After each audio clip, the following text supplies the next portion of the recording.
Bismillahirrahmanirrahim. Assalamu alaikum students. How are you? With our new topic, I am here Anam Fida.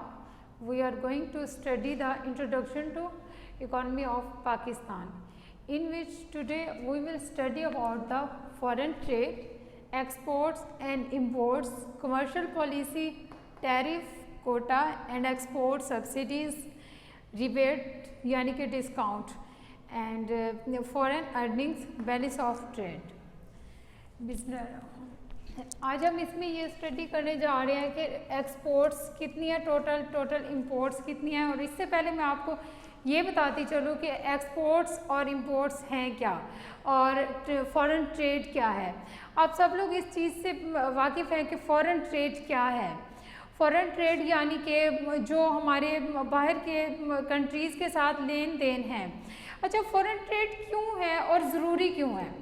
आप लोग खुद ये चीज़ सोचें कि फ़ॉरेन ट्रेड की क्या ज़रूरत है। पाकिस्तान खुद बना ले चीज़ें और ट्रेड कर ले, या फिर बाहर के कंट्रीज़ को ट्रेड की क्या ज़रूरत है जो कि इतने टेक्निकल कंट्रीज़ हैं, टेक्नोलॉजिकल हैं। फॉर एग्ज़ाम्पल चाइना, अमेरिका की बात करते हैं तो वो लोग खुद ही बना लें, तो ट्रेड की ज़रूरत क्यों पेश आए? नहीं, इसमें यह है कि अगर हम इस चीज़ की तरफ देखते हैं कि natural facts, God gifted lands, कोई कंट्री ज़्यादा ज़ख़ीरा अंदोज़ उनकी ज़मीनें हैं, किसी कंट्री की लेस हैं, और किसी कंट्री में कोई चीज़ ज़्यादा है तो किसी कंट्री में कोई चीज़ ज़्यादा है। फॉर एग्ज़ाम्पल अगर वो टेक्नोलॉजिकल कंट्रीज़ हैं तो हम एग्रीकल्चरल कंट्री हैं, उनकी कुछ ज़रूरियात की चीज़ें ऐसी हैं जिनके लिए वो हमारे मोहताज हैं, और हमारी ज़रूरियात की कुछ चीज़ें ऐसी हैं जिसके लिए हम उनके मोहताज हैं। इसी तरह से हर कंट्री में अल्लाह ताला की तरफ से हर जगह की सरजमीन एक जैसी नहीं है। हर कंट्री में कहीं ना कहीं किसी चीज़ की कमी है तो किसी चीज़ की ज़्यादती है। फॉर एग्ज़ाम्पल अब सऊदीया की अगर बात की जाए तो सऊदीया में गोल्ड का एक पहाड़ है, और अगर पाकिस्तान की बात की जाए तो यहाँ पर खेवड़ा में नमक बहुत ज़्यादा है। इसी तरह से अगर हम चाइना की बात करते हैं या फिर यूएस अमेरिका को लेते हैं तो हमें टेक्नोलॉजिकल चीज़ों की तरफ अगर हम देखते हैं कि लैपटॉप्स, मोबाइल्स और मोबाइल्स एसेसरीज़, लैपटॉप एसेसरीज़, इन चीज़ों में वो ज़्यादा आगे हैं। कुछ उनकी चीज़ें हैं ऐसी जो हमें चाहिए होती हैं, कुछ हमारी चीज़ें ऐसी होती हैं जो उन्हें चाहिए होती हैं। तो इसके लिए हमें फ़ॉरेन ट्रेड की ज़रूरत पेश आती है, और ट्रेड के बगैर बिल्कुल नामुमकिन है कि कोई कंट्री अगर किसी कंट्री की हेल्प आउट ना करे तो वो कैसे चल सकेगा। ये अभी कोरोना के डेज़ में आप लोग देख सकते हैं कि सर्विसेज जो होती हैं वो भी ट्रेड में आती हैं। यानी कि अगर चाइना से डॉक्टर्स आए हैं पाकिस्तान में तो वो भी हमारे पास यहाँ पे ट्रेड में ही आते हैं।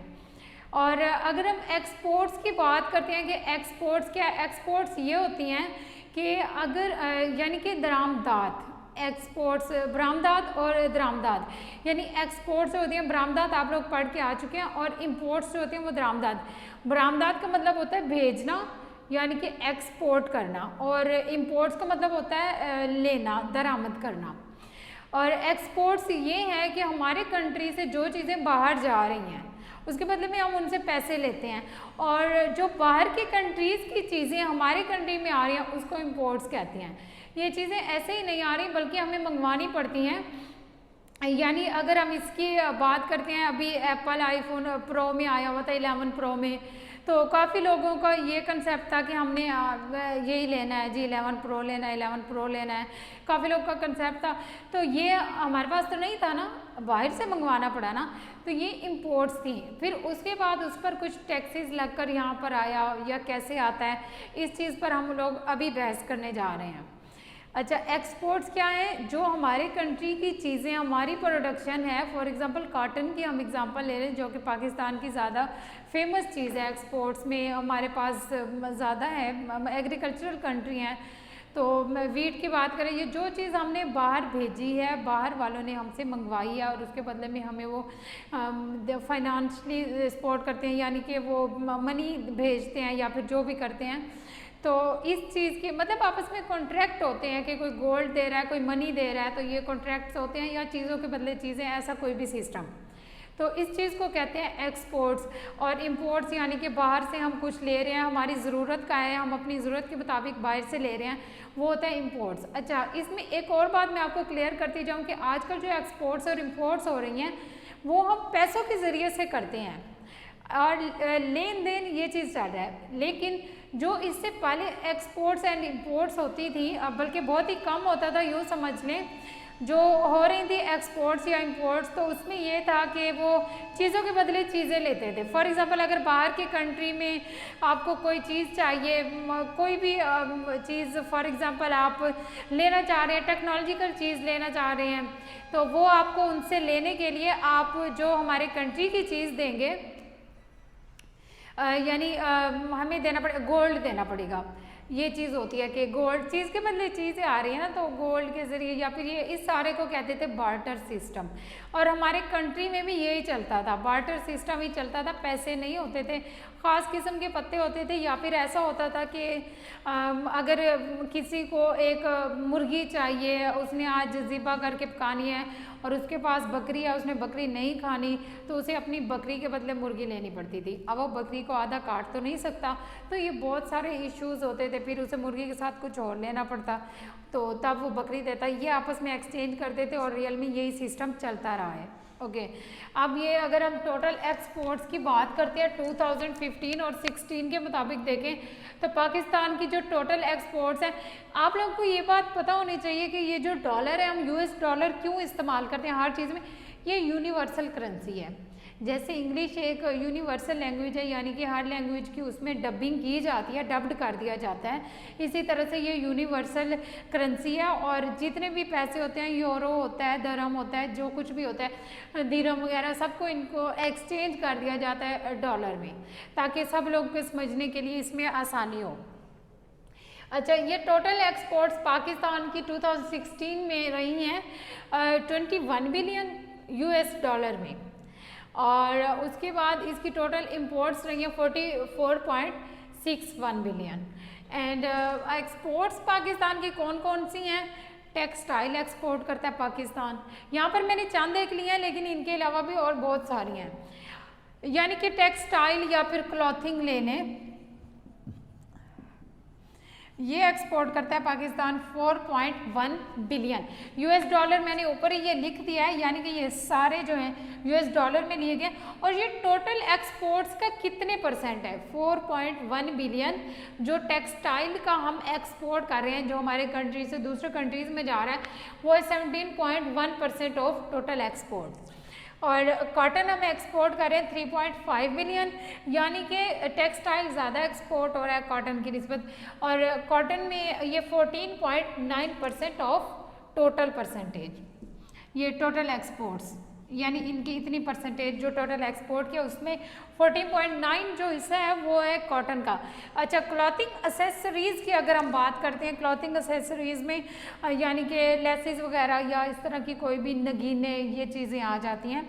ये जो हम एक्सपोर्ट कर रहे हैं 2.6 बिलियन है, जो कि 10% है टोटल एक्सपोर्ट का। और लेदर है 2.7 मिलियन। अब ये मैंने इसके साथ ही एम लगा दी, ये बी लगा दिया, B is stand for billion and M is stand for million. ये इतने मिलियन है। लेदर और शुगर हमारे पास 519 मिलियन है। साल्ट हम एक्सपोर्ट कर रहे हैं 445 मिलियन, जो कि 1.9% है टोटल एक्सपोर्ट का।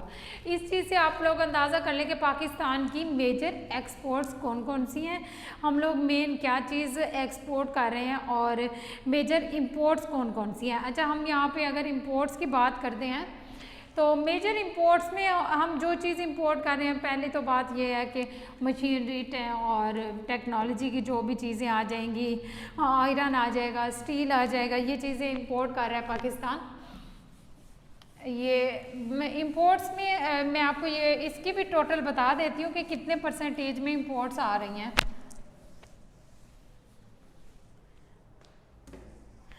अच्छा, ये हमारे पास इंपोर्ट्स में टोटल आ रहा है कि अगर हम इसको देखते हैं, मिनरल और फ्यूल की चीज़ें भी इंपोर्ट कर रहे हैं हम।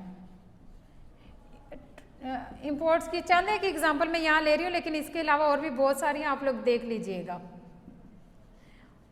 मिनरल यानी कि मिनरल फ्यूल या फिर ऑयल वगैरह, इसमें ऑयल वगैरह आ जाएगा, जो कि हम इंपोर्ट कर रहे हैं। यूएस डॉलर में मैं लिखूँगी 17.1, जो कि टोटल इंपोर्ट का 28.4% है, टोटल इंपोर्ट्स का। और इसमें अब यहाँ पर मशीनरी को इंक्लूड कर लें, हम मशीनरी कितना इंपोर्ट कर रहे हैं, $6.3 बिलियन में जा रहा है ये टोटल इंपोर्ट्स का, जो कि 10.4% है। और इलेक्ट्रिकल मशीनरी की बात करें तो ये मशीनरी हैवी मशीनरी है, इसमें मैं हैवी मशीनरी की डिस्कशन कर रही हूँ। और इसके बाद इलेक्ट्रिकल मशीनरी यानी कि जो इलेक्ट्रिकल मशीनरी है, हैवी मशीनरी में आप ले लें जैसे बुलडोज़र वगैरह या इस तरह की गाड़ियाँ व्हीकल्स हैवी मशीनरी में जो आ जाती हैं। और इलेक्ट्रिकल मशीनरी जो है यानी कि इक्विपमेंट ले लें, जितने भी इक्विपमेंट्स हैं ये हैं 4.3 बिलियन। और टोटल जो टोटल हमारी इंपोर्ट्स हैं उनका है 7.2%। और आयरन और स्टील बहुत इम्पोर्टेंट चीज़ है, हम लोग आयरन और स्टील को बाहर से इंपोर्ट कर रहे हैं, जो कि हमें इंपोर्ट करनी पड़ रही है। और ये है $3.7 बिलियन, जो कि टोटल इंपोर्ट्स का है 6.1%। ओके। और इसमें व्हीकल को भी ले लें, व्हीकल्स हमारे पास 2.1 बिलियन और टोटल इंपोर्ट्स का है 4.3%। अच्छा, ये इंपोर्ट्स हमारी मतलब पाकिस्तान की जो कि इसमें आ रही हैं। अच्छा, ये जो डाटा है ना, ये 2019 का डाटा है, 1 मार्च से, यानी कि ये करंट है। जो एक्सपोर्ट्स का था वो लिया हुआ था 15 से 16 का। ये थी जी हमारी मेजर एक्सपोर्ट्स, इंपोर्ट्स, और इंपोर्ट क्या होता है और एक्सपोर्ट क्या होता है ये चीज़। और इससे अगला जो है हमारे पास है कमर्शियल पॉलिसी। अच्छा, कमर्शियल पॉलिसी क्या होती है? कमर्शियल पॉलिसी ये है कि जो आप इस्तेमाल करते हैं ट्रेड में, ट्रेड में हमारी जो भी पॉलिसी, देखिए हर चीज़ किसी न किसी पॉलिसी के तहत चल रही होती है, हर कंट्री हर काम किसी न किसी पॉलिसी के तहत कर रहा होता है। यानी कि जो हमारी पाकिस्तान में पॉलिसी चल रही होती है, हम कहते हैं पैसों की तरफ से अगर कोई है तो हम कह रहे हैं मॉनेटरी पॉलिसी है, गवर्नमेंट की तरफ से तो फिजिकल पॉलिसी है। इसी तरह से जब हम इसकी बात करते हैं इसमें एक्सपोर्ट्स और इंपोर्ट्स में यानी कि ट्रेड में क्या पॉलिसी इस्तेमाल होती है, वो है कमर्शियल पॉलिसी।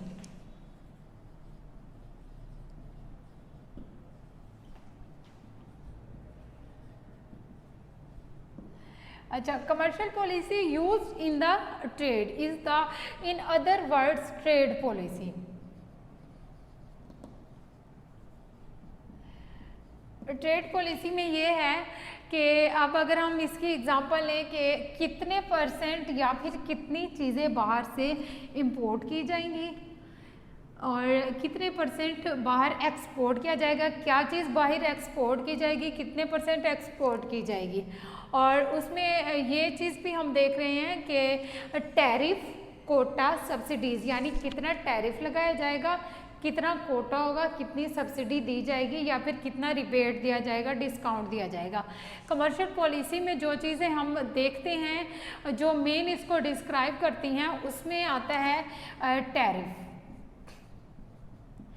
टैरिफ क्या होता है? Tariff is a tax that we include on the imports. ये एक टैक्स होता है, टैक्स ऑन इंपोर्ट्स, यानी कि जो इंपोर्ट्स पे टैक्स लगाया जाएगा। अच्छा, टैक्स क्यों लगाया जाता है इंपोर्ट्स पर?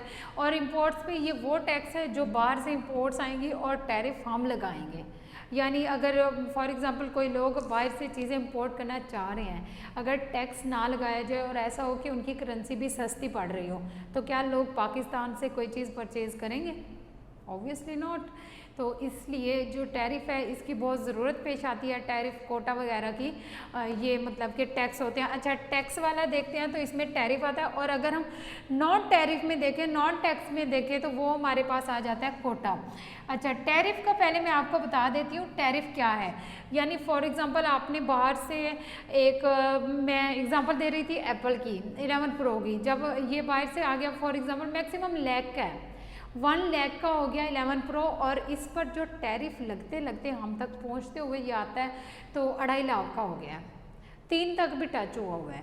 तो ये जो बाकी ऊपर वाला 1.5 लाख है या फिर 2 लाख है, ये वाला है आपका, इस पर टैरिफ है, टैक्स एक उस पर जो है बाइंड कर दिया जाता है। अच्छा, और टैक्स की 2 इकसाम है। टैरिफ, इसको हम टैक्स बोल सकते हैं इंपोर्ट्स पर, लेकिन जब हम इसको अलहदा से एक वर्ड में बोलना चाहेंगे, ये हमारा टैरिफ है। टैरिफ की 2 इकसाम है, एक है स्पेसिफिक जो कि वॉल्यूम बेस्ड, वैल्यू बेस्ड है,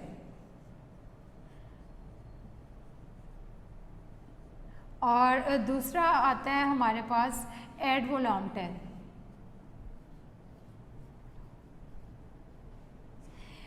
ये है वॉल्यूम बेस्ड।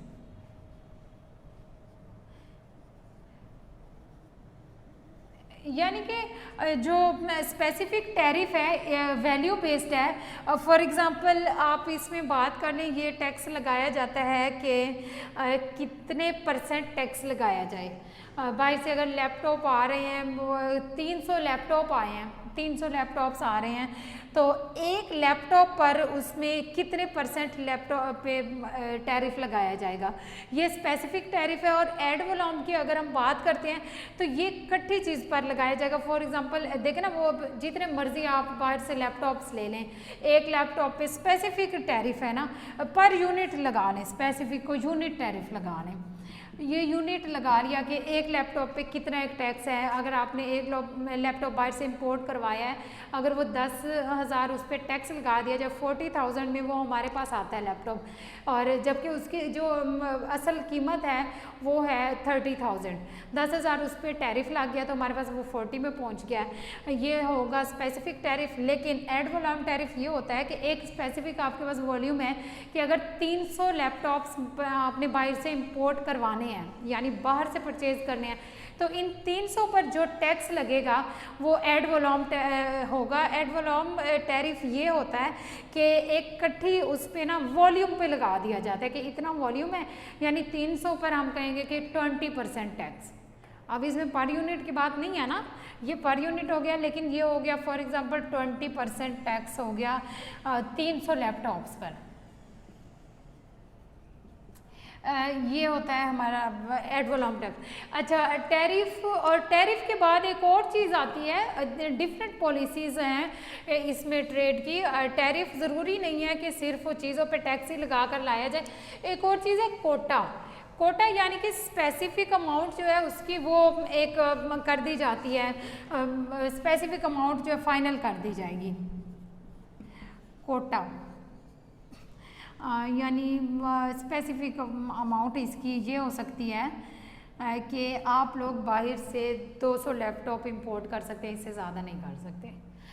यानी इसमें टैक्स की गुंजाइश नहीं आई, उस पर थोड़ा बहुत टैक्स ज़रूरी होता है, चाहे कोटा भी है, लेकिन कोटा का ये होगा कि आप बाहर से 200 तक कर सकते हैं। इससे ज़्यादा अगर आप करना चाह रहे हैं, फॉर एग्ज़ाम्पल ये स्पेसिफिक अमाउंट पे है, अगर आपने बाहर से 200 लैपटॉप इंपोर्ट कर लिए तो ठीक है। अगर आप 200 से ज़्यादा यानी कि 250 करना चाह रहे हैं, तो ये जो ऊपर वाला 50 है ना, इस पर फिर आपका टैरिफ आ जाएगा, फिर आप इस पर टैक्स अपना पे करेंगे। तो ये कोटा होता है, यानी एक स्पेसिफिक अमाउंट हर चीज़ की बना दी जाती है। कोटा को ये लैपटॉप की मैं जस्ट एक एग्जांपल ले रही हूँ, किसी एक चीज़ की नहीं होती कि कोटा इतना है आपका और आप 200 से ऊपर लैपटॉप नहीं ले सकते। या तो स्ट्रिक्ट पॉलिसी होती है या फिर सॉफ्ट पॉलिसी में ये हो सकता है कि 200 लैपटॉप तो ले लिया, लेकिन उससे ऊपर अगर आपने लेना है तो उसके लिए फिर आप उसका टैक्स पे करेंगे कि इतना ज़्यादा टैक्स है। अच्छा, कोटा के बाद अगली चीज़ है सब्सिडीज़। सब्सिडीज़, अच्छा ये मैं बात कर रही थी कि ना इंपोर्ट्स पर आ रही थी, ये ट्रेड की पॉलिसी ना इंपोर्ट्स के लिए थी। अब हम बात करते हैं एक्सपोर्ट्स के लिए पॉलिसी की, तो उसमें आ जाता है सब्सिडीज़। सब्सिडी क्या होती है, इसकी बेस्ट एग्जांपल अगर मैं लेती हूँ तो ये ले लें कि यूटिलिटी स्टोर की।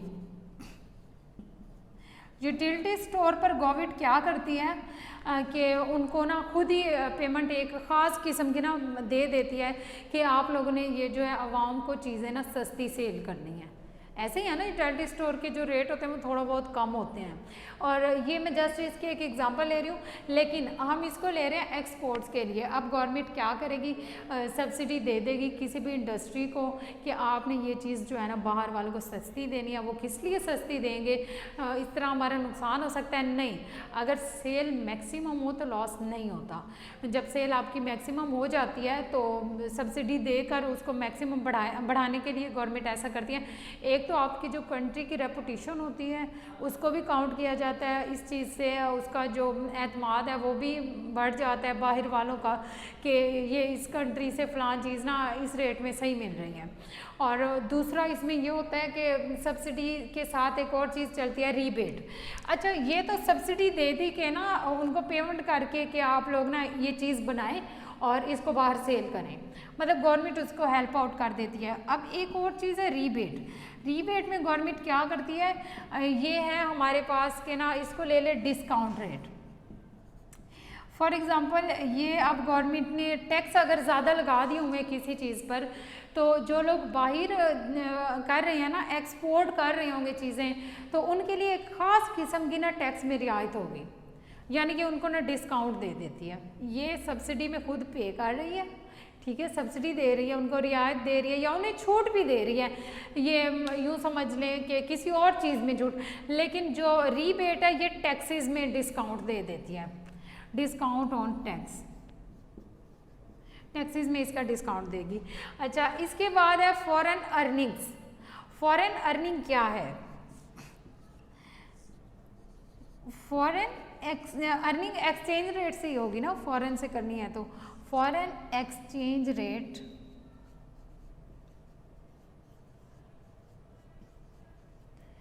अर्निंग। ये एक्सचेंज रेट से हम कैसे अर्न कर सकते हैं?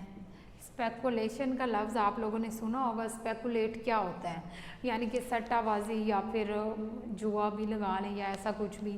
तो फॉरेन एक्सचेंज रेट से जो अर्निंग होती है, ये थोड़ा सा आप गौर से सुनिएगा।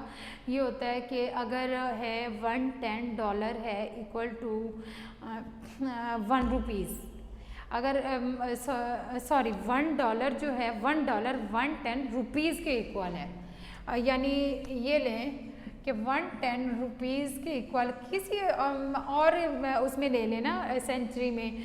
अच्छा, रुपीज़ इज़ इक्वल टू $1 एक टाइम में ऐसा है, तो एक बंदा क्या करेगा, वो यहाँ से परचेज़ कर लेगा कोई $500, बल्कि $5000।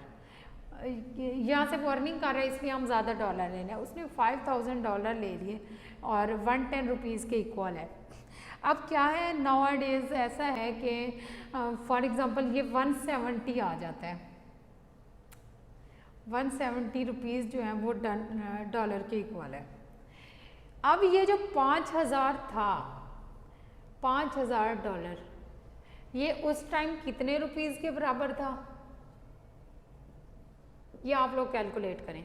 और आज यही $5000 जब इसको 170 के साथ मल्टीप्लाई करें तो कितने रुपीज़ के इक्वल है, ये आप कैलकुलेट कर लीजिएगा। यहाँ से उसने परचेज़ कर लिया, जब इसकी कीमत बढ़ गई है यहाँ पर वो क्या करेगा, सेल कर देगा। ये आपको अर्निंग इसकी बिल्कुल क्लियरली नज़र आ रही है। स्टॉक मार्केट में पाकिस्तान की आजकल न्यूज़ चल रही हैं, स्टॉक मार्केट में लॉस जा रहा है, ये वो, तो ये सारी चीज़ें क्या हैं यहाँ से आप लोग समझ लें। इसको स्पेकुलेशन भी कहते हैं, स्पेकुलेट ही कर रहा है ना वो, एक किस्म का जो हो सकता है प्राइस डिक्रीज़ कर जाए, हो सकता है आजकल वो 90 पे चली जाए। अब अगर वो सेल करता है तो उसे नुकसान है, और अगर इस टाइम में ये होगा कि वो बंदा अपने पास रखेगा, हो सकता है उसे पैसों की ज़रूरत भी हो, नुकसान के साथ भी सेल करना पड़े, तो इसलिए ये स्पेकुलेशन है, सट्टाबाजी है, एक किस्म का जुआ है। और ये जो फॉरेन एक्सचेंज रेट से अर्निंग की जाती हैं, ये चक्कर होता है इसका। हाँ, ये भी हो सकता है कि ना, ये हो गया, इसको आप कह लें कि ना बाय ट्रेड, मतलब कि दो तरह की।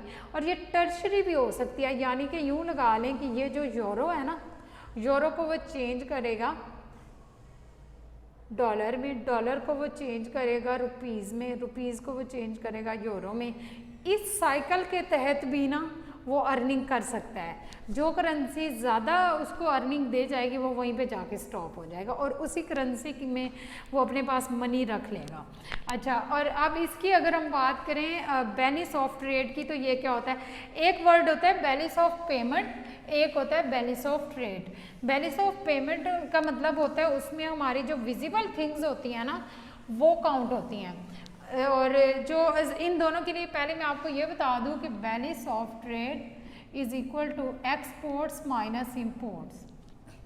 अगर आपकी इंपोर्ट्स हैं ज़्यादा महंगी, आपने इस पर ज़्यादा पैसे लगा दिए, तो जवाब आपका माइनस में आएगा, नेगेटिव, ठीक है। और अगर एक्सपोर्ट्स हैं ज़्यादा, अगर ये ज़्यादा है, तो आपका जवाब आएगा पॉजिटिव। यानी कि अगर इंपोर्ट्स ज़्यादा हैं तो negative, balance of trade negative होगा। अगर एक्सपोर्ट ज़्यादा है तो ये बैलेंस ऑफ ट्रेड क्या है? बैलेंस ऑफ ट्रेड में हम काउंट करते हैं एक्सपोर्ट्स और इंपोर्ट्स को।